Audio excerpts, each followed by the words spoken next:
Hi, so we're back, this time with some of my favorite synthpop records. Not many of them were released on vinyl, some of them were, so they're kind of hard to find. Some of them were reissues, so I wanted to share them because they're kind of unique. The first one is Soli de Gloria. This is the first Apoptygma Berserk album. And this is a double 12-inch. So it's kind of unique. It was also released as the gatefold there, the APB logo on the inside and the track listing as well. It was also released as a 12-inch pictured vinyl in a box, which would later house all of the picture vinyls for all the other albums to be reissued as well onto vinyl. One of those being this one. This is Apoptygma Berserk's very first album. This is, of course, the reissue. And this was limited to 500 copies. I have number 47 out of 500. So when I saw that this is being reissued, I jumped on it and ordered one right away. The original one, I've seen it for like $300, which is a lot for 5 songs.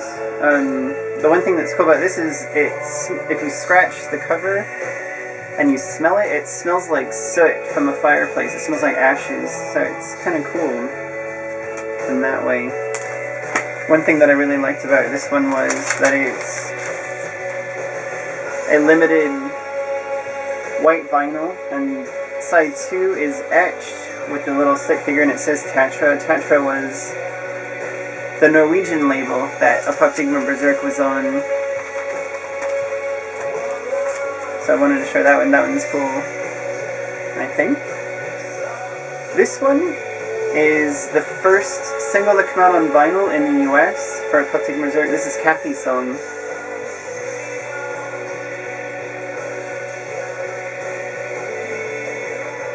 This one was signed to me from Stefan from A-Pop.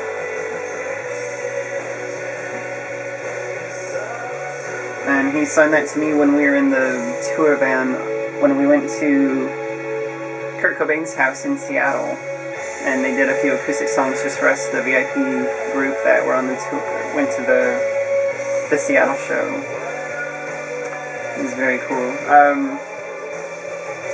The next one is my favorite album of the year 2000, and it was a picture vinyl that was reissued. This is Covenant, United States of Mind.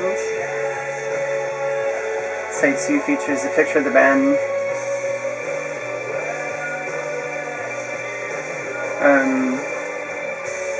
This was limited to 500 copies, and there were 2 different editions of the CD that I have. I have the American one and then the tour version for the European edition, which was limited. It came in a cardboard slip sleeve with a second disc of bonus tracks.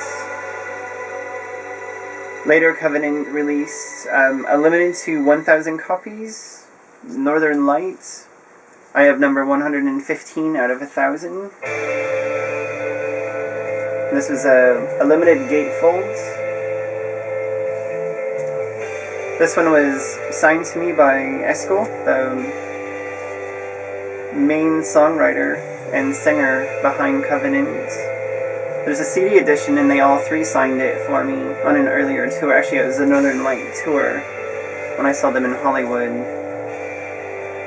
And it comes in as a limited digipack CD, so that one is limited to, I believe, 1,500 copies. So the vinyl was 1,000 and the CD was 1,500. Moving on to another album, Depeche Mode, Black Celebration. And this one's kind of got some embossed onto the sleeve, some little logos that were used for this record. This was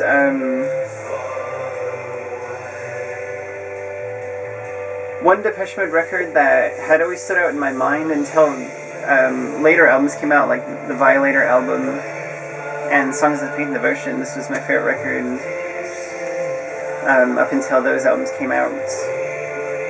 Next I wanted to show my German tour edition of Music for the Masses.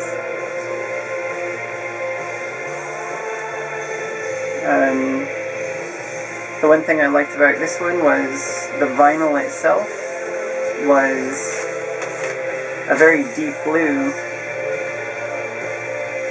vinyl.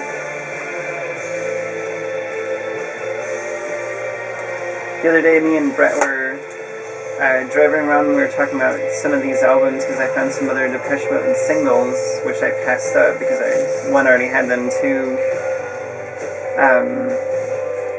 We got into the discussion that the artwork for Music for the Masses was cool, but the artwork wasn't very interesting. It was actually kind of boring, like Strange Love and Behind the Wheel and Little 15. They were actually kind of boring, but one actually stood out in my mind, and that was this one, and that is the Never Let Me Down Again split mix 12-inch.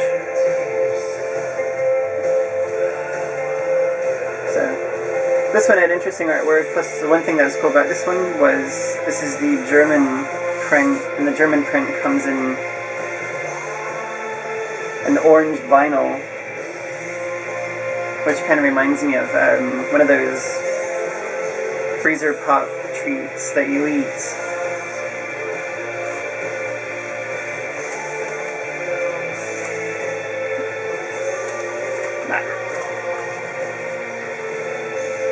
Another favorite album in its entirety, and this one he signed it, but you can't see it because he signed it in black. This is kind of Xymox.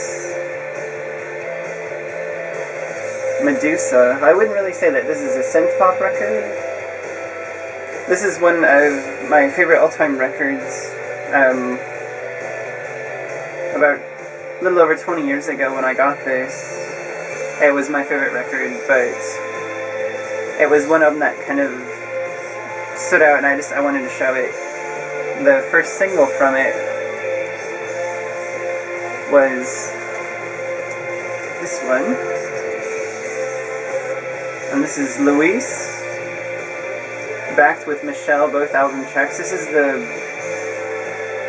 the Dutch print 7-inch, and when I met Ronnie in 1999, he signed it right here, and he made a comment that this is one single that they, as a band, when they meet all their fans, they never really meet people that own this very often, so it's actually kind of a rare thing, so I wanted to show it for that reason. So it's very cool. It's Luis and Michelle from Xymox. Later on they dropped their name to Xymox, and this was one album that when it came out, it seemed like a lot of the older fans didn't really favor this album because it was too poppy sounding, I guess. I love this record. I saw them for this record at the Gothic Theater in downtown Denver in 1991, and that was one of my favorite shows of all times, up until I saw Pulp, like, recently.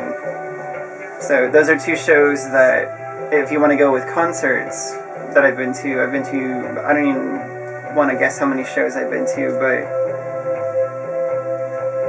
that and Pulp were probably hands down two of my favorite shows ever. That and the Björk post tour, when I saw her in Denver for that, when I flew to Denver to see her for that. I've seen her for all the other albums as well. I flew into San Francisco, LA, and Denver again, see her for those, but those shows really stand out. Another one that I wanted to show you was the first single from the Phoenix album,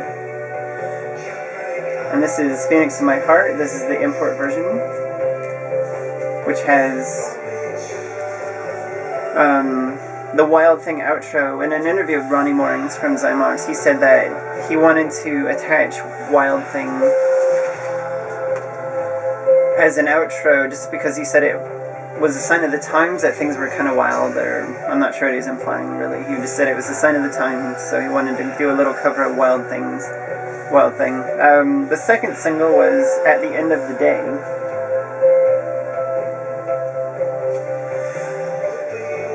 which I really enjoy the artwork for both these albums. I saved this one last, even though I kind of skipped over it. I kind of skipped over it as the last. This is probably one of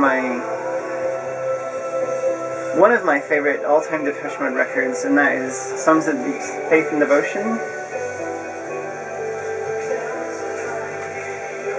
This was probably their darkest record, and probably one of my favorites. I saw them for this with and they were pretty cool as well, but the stage setting, the songs, the set, it was just an incredible show. Definitely one of my favorite synthpop records. It was very different for Depeche Mode. I think it kind of, when it was released, a lot of their fans were kind of wondering where this album came from, because it was so not like Violator, and I think people were kind of wanting more of an album like Violator to come out. But they got Songs of Faith and Devotion, which honestly, in my opinion, is a huge step, and I think it's a lot cooler than getting like a sequel to Violator. Although in an interview recently, their new album, which isn't out yet,